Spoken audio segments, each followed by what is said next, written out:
Un des éléments, pour moi, les plus fertiles dans l'utilisation de ces archétypes des contes, c'est de pouvoir utiliser les animaux. Alors, à quoi servent les animaux? Ils servent à être des figures identificatoires très ouvertes. C'est-à-dire que vous mettez un chien, il parle, bon, alors c'est plus tellement un chien, mais c'est ni un adulte, ni un enfant, c'est pas quelqu'un qui a un métier. Donc, en fait, c'est un peu n'importe qui. C'est un porte-parole. Et porte-parole vraiment au premier sens du terme. Donc, la possibilité d'utiliser des animaux est extrêmement précieuse.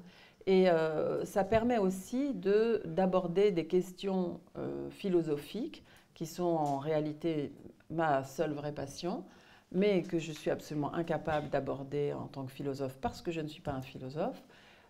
Mais que je suis capable d'aborder en faisant parler, dialoguer des animaux. C'est-à-dire qu'ils peuvent se demander, si un pingouin se demande qu'est-ce que la beauté, bon, bah, ça donne lieu à des scènes comiques, mais qui ne sont pas sans explorer la notion de beauté. Je pense à ça parce que c'est dans un petit livre qui s'appelle « C'est qui le plus beau? Un concours de beauté parmi des animaux ». Et donc la présence des animaux parlants, permet de dire des choses qui, pour moi, me permettent de dire des choses qui m'importent et qui sont, comment dire, qui ne seraient pas forcément intelligibles autrement. Et puis aussi, il y a quelque chose qu'il ne faut pas faire du tout, c'est être un intellectuel. Ça, c'est très, très grave. Et maintenant, il ne faut plus jamais être un intellectuel. Et par exemple, même intello, ce mot, intello, est devenu péjoratif. C'est un adjectif qui était mélioratif, il est devenu péjoratif. Donc il est en général, on le trouve dans la phrase « c'est pas un peu intello ?» Preuve qu'il y a un problème. Donc, ça n'empêche pas qu'on continue de penser et qu'on continue d'avoir envie de penser avec les autres.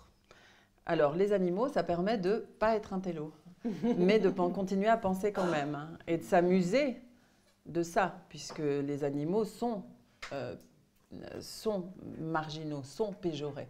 Donc, moi, ça m'amuse de faire ça. Après, l'importation de ça dans les romans pour adultes, c'est parce que avec les livres pour enfants, les enfants, comme vous l'avez remarqué tout à l'heure, on comprend que les enfants ne comprennent rien parce que c'est des enfants.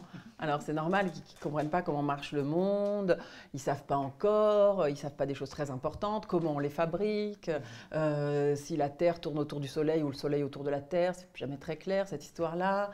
Bon, alors pour eux, c'est pas clair. Donc on peut tout leur raconter, tout est nouveau. On arrive, on dit, eh bien voilà, c'est l'histoire d'un volcan. Un volcan? Oh, jamais vu que c'était un volcan. Ouais, bon. Donc on peut parler de tout. Et ils sont preneurs d'absolument tout. Alors que vous allez voir un adulte, vous faites un roman pour adultes. Les adultes savent tout.